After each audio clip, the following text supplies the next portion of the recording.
இந்த வீடியோல சிவராத்திரி கதையை பார்க்கப் போகிறோம். அதுவும் 3 கதைகள். முதலில் வில்வ இலை பற்றி, இரண்டாவது பிரம்ம விஷ்ணு சண்டை, மூன்றாவது சிவசக்தி. அனைத்தும் உண்மை கதைகளை அடிப்படையாகக் கொண்டவை. வில்வ இலைகள்.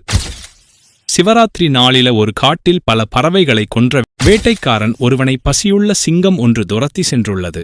சிங்கத்தின் தாக்குதலில் இருந்து தன்னை காப்பாற்ற வேட்டைக்காரர் வில்வ மரத்தில் ஏறினார். சிங்கம் மரத்தின் அடிப்பகுதியில் இரவு முழுவதும் காத்திருந்தது.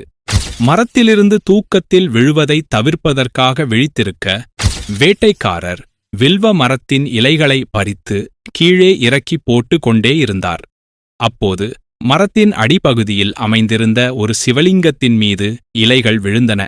வில்வ இலைகளை வழங்குவதன் மூலம் மகிழ்ச்சி அடைந்த சிவன் பறவைகளை கொல்வதன் மூலம் வேட்டைக்காரன் செய்த பாவங்கள் அனைத்தையும் மன்னித்து வேட்டைக்காரனை காப்பாற்றினார். இந்த கதை சிவராத்திரியில் வில்வ இலைகளுடன் சிவனை வழிபடுவதன் முக்கியத்துவத்தை வலியுறுத்துகிறது.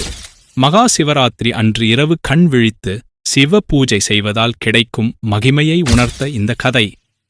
ஆனால் உண்மையில் இது வெறும் கதை அல்ல, நிஜத்தில் நடந்த சம்பவமாகும். பிரம்மா விஷ்ணு சண்டை. தங்களுக்குள் யார் பெரியவர் என்று பிரம்மனும் விஷ்ணுவும் வாதிட்டனர். அந்த வாத்திற்கு பதில் தேடி சிவபெருமானிடம் வந்தனர். அவர்களில் யார் பெரியவர் என்பதை விளக்கிட சிவபெருமான் ஒரு சோதனையை நடத்தினார். தனது தலையையும் பாதத்தையும் காண்பவரே உங்களுள் பெரியவர் என்று கூறி வானத்திற்கும் பூமிக்குமாய் ஜீவஜோதியாய் எழுந்தருளினார். அந்த சோதனையை ஏற்றுவராக அவதாரம் எடுத்து சிவபெருமானின் காலடியைக் காண பூமியை தோண்டி சென்றார் விஷ்ணு. அன்னத்தின் வடிவத்தை பெற்ற பிரம்மன் சிவபெருமானின் உச்சியைக் காண வானத்திற்கு எழும்பினார். இருவரும் கடுமையாக முயற்சித்தும் சிவனின் தலையையோ அடியையோ காண முடியவில்லை. தனது தோல்வியை ஒப்புக்கொண்டு விஷ்ணு திரும்பினார். உயர உயர பறந்து முயன்ற பிரம்மன் களைப்படைந்திருந்த நிலையில் வானத்திலிருந்து பூமியை நோக்கி விழுந்து கொண்டிருந்த தாழம்பூவைக் கண்டார். எங்கிருந்து வருகிறாய் என்று பிரம்மன் கேட்க, நான் சிவனின் தலைமுடியிலிருந்து விழுந்து கொண்டிருக்கிறேன்.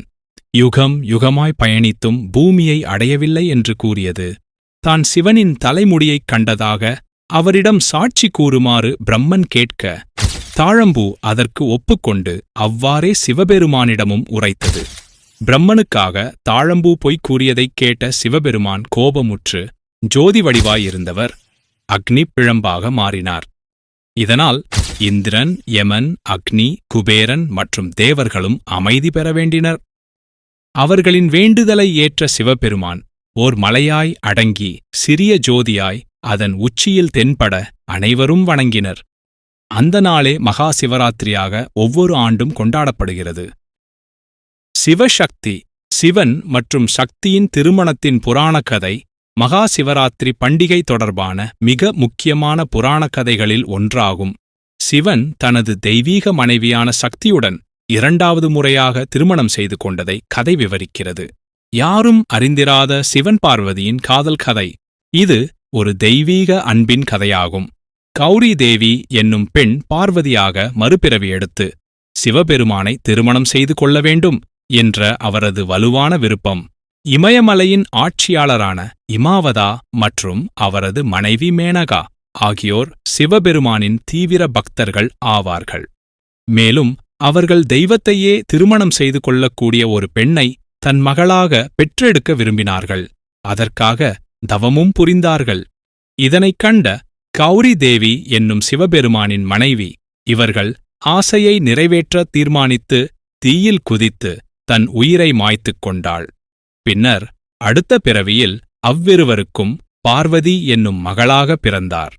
மனைவியின் பிரிவை தாங்க முடியாமல் அந்த துக்கத்தில் ஆழ்ந்த தவம் புரிகிறார் சிவபெருமான். இதற்கிடையில் ஒரு நாள் நாரத முனிவர் குழந்தையை பார்க்க ஈமாவதர் ராஜ்யத்திற்கு வருகை தந்தார். பார்வதி சிவபெருமானை திருமணம் செய்து கொள்ள தகுதியுடையவரா என்று எண்ணியுள்ளார். ஆனால் பார்வதி வளர வளர சிவனுக்காக இரவும் பகலும் பிரார்த்தனை செய்யத் தொடங்கிவிடுகிறாள். பார்வதியின் பக்தியால் உள்ளம் மகிழ்ந்த சிவபெருமான் தனது உண்மையான உருவத்தை வெளிக்காட்டி அவரும் திருமணத்திற்கு ஒப்புக்கொள்கிறார். இவ்வாறு அவர் தனது மனைவி கௌரியை பார்வதி வடிவத்தில் திரும்பப் பெறுகிறார்.